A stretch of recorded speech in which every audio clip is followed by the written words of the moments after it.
के लिए वह एक जगह पर बैठ गया। फिर उसने रुमाल से रोटी निकालकर खाई और थोड़ा पानी पिया।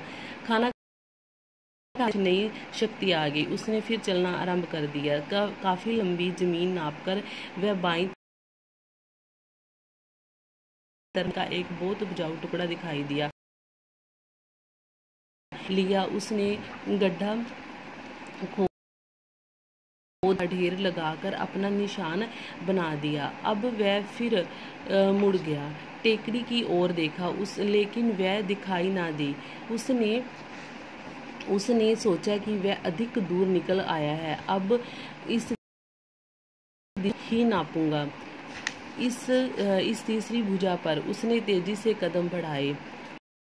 कठिनाई से वह 3 किलोमीटर ही चल पाया था कि देखा उस सूर्य ढलने लगा है। उसने अनुमान किया कि वह टेकड़ी से लगभग 15 किलोमीटर की दूरी पर है।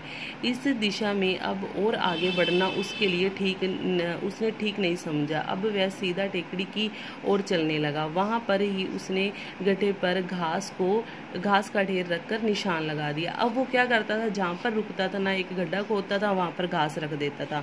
और कुछ बाद वो चलने के बाद उसने आराम करने की सोची। उसने अपनी जो रुमाल में रोटी निकाली और पानी जो पिया, रोटी खाकर पानी पिया, तो उसमें एक नई शक्ति आ गई। उसने और चलना आरंभ में शुरू किया। काफ़ी लंबी ज़मीन नापकर वो बाई तरफ पर मुड़ने की सोच रहा था। ज़मीन का एक उपजाऊ उसने टुकड़ा दिखाई दिया और तो वो उसे उसने उसे भी नाप लिया। उसने गड्ढा खोदकर वहाँ पर भी घास का ढेर का निशान लगा दिया। फिर मुड़ आया, टेकड़ी की ओर देखा तो लेकिन वो दिखाई नहीं दे रही थी। जो ऊंची ज़मीन उसे दिखाई नहीं दे रही थी। और अब उसने सोचा कि अब बहुत मैं आगे निकल आया हूँ, अब उसे दिशा की कुछ दिशा में कुछ भी कम ही नापूंगा। कहते इस दिशा में कुछ मैं कम नापूंगा। और इस तीसरी भुजा पर उसने तेज़ी से कदम बढ़ाए। तीसरी भुजा पर नेक्स्ट उसने जो है कदम बढ़ाए और 3 किलोमीटर ही चल पाया। उसने सोचा कि अब उसने किया कि टेकड़ी में लगभग 15 किलोमीटर की दूरी पर है और अब वो कहते हैं मुझे आगे बढ़ना, उसके लिए उसने सोचा कि अब ठीक नहीं है, मुझे वापस ही सीधा जो है टेकड़ी की ओर ही चलना चाहिए। पर उसने वहाँ पर भी एक गड्ढा खोदा और घास का एक ढेर रख दिया के तौर पर। अब दीना इतना थक गया था कि उसके लिए आगे चलना कठिन हो रहा था। धूप और गर्मी ने उसकी सारी जो है शक्ति चूस ली थी। उसके पैरों में छाले पड़ गए थे, टांगें उठती नहीं थी। सूरज ढल रहा था, इसलिए आराम करने के लिए भी समय नहीं था। इसलिए वह तेज चाल से आगे बढ़ रहा था। उसने बास्केट, टोपी, जूते सब फेंक दिए। उसकी सांस फूल रही थी। वह बार बार यही सोचता था कि सूर्य डूबने से पहले टेकड़ी पर कैसे पहुंचूंगा। वह दौड़ने लगा। उसकी छाती जोर से धड़क रही थी और वह डर रहा था कि थकान के कारण गिरकर वही मर ना जाए। अब दीना इतना थक गया था कि उसकी टांग जो उसे आगे चलना कठिन हो रहा था, कठिन मुश्किल आ रही थी उसे चलने में। धूप और गर्मी ने उसकी सारी शक्ति चूस ली, मीन जिसे ख़त्म कर दी, उसमें शरीर से निकाल दी हो। उसके पैरों में भी चलते चलते छाले पड़ गए थे।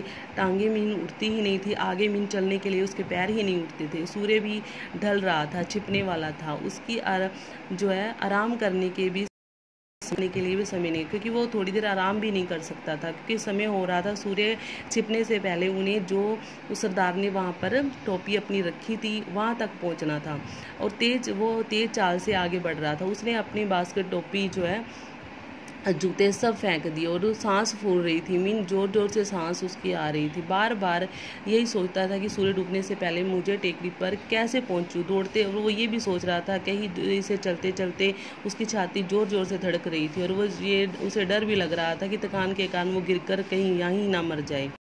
पर दौड़ते उसने दौड़ना बंद नहीं किया। वह उन लोगों के सामने हंसी नहीं करवाना चाहता था। दूसरी ओर सूर्य जो है क्षितिज में समाया जा रहा था और उसने सोचा कि दीना भी अपने स्थान के निकट आ गया था। टेकड़ी पर खड़े लोग चिल्ला चिल्लाकर उसे उत्साहित कर रहे थे। उसे टेकड़ी पर रखी टोपी और उसके निकट बैठा सरदार साफ दिखाई दे रहे थे। उसने निराश दृष्टि से सूर्य की ओर देखा। सूर्य धरती के नीचे धंस चुका था। दीना जान गया कि टेकड़ी तक पहुंचते पहुंचते अंधेरा हो गया, उसकी सारी मेहनत बेकार हो गई थी। अब पर उसने दौड़ना बंद कर दिया, क्योंकि अब उन लोगों के सामने क्योंकि उसने दौड़ना किया, वो दौड़ता ही रहा, वो थका तो हुआ था। अगर उसने ये सोचा अगर मैं दौड़ना बंद कर दूंगा तो मेरी उन लोगों के सामने हंसी होगी, हंसी मीन मजाक, वो नहीं था। दूसरी ओर सूरज जो है क्षितिज में समा रहा था, मीन वो छिपने वाला था, और दीना भी अपने स्थान के आ रहा था, और टेकड़ी पर खड़े लोग उसे चिल्ला कर उत्साहित जोर जोर से उसे और जोश भरी आवाज़ में उसे उत्साहित करना चाहते थे कि आगे आ जल्दी से। उसे टेकड़ी पर रखी टोपी और सरदार भी साफ दिखाई दे थे, परंतु उसे निराशा भरी दृष्टि से, निराश दृष्टि मीन जो है निराशा भरी निगाहों से सूर्य की ओर देखा, और सूर्य धरती था, और उसमें जान गया कि मैं उससे पहुंच नहीं सकूंगा तो मेरी सारी मेहनत बेकार मीन व्यर्थ।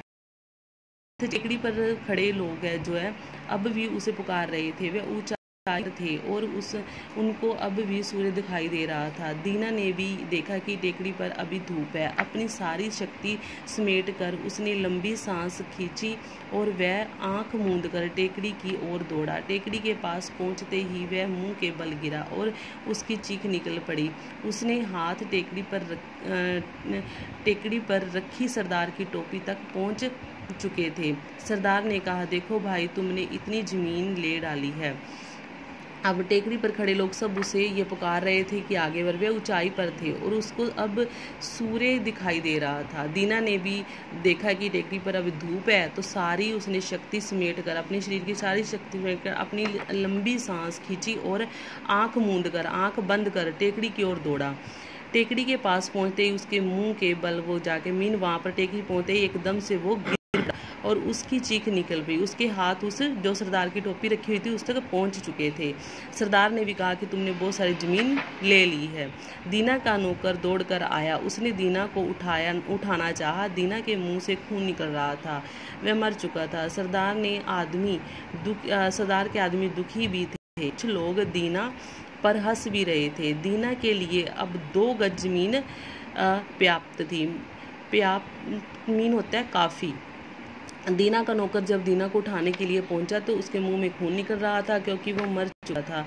सरदार के लोग भी दुखी थे और कुछ लोग दीना पर भी हंस रहे थे कि हंस इसलिए रहे थे कि इसने लालच किया, जितना इसको नहीं चलना चाहिए था उससे भी ज़्यादा चला, क्योंकि उपजाऊ ज़मीन के लालच में अब उसकी जान आगे बढ़ा और उसने उस लालच ने उसकी जान ले ली। दीना के लिए अब इतनी 2 गज ज़मीन ही काफ़ी थी। मीन उसको दफनाने या जलाने के लिए 2 गज ज़मीन ही काफ़ी थी।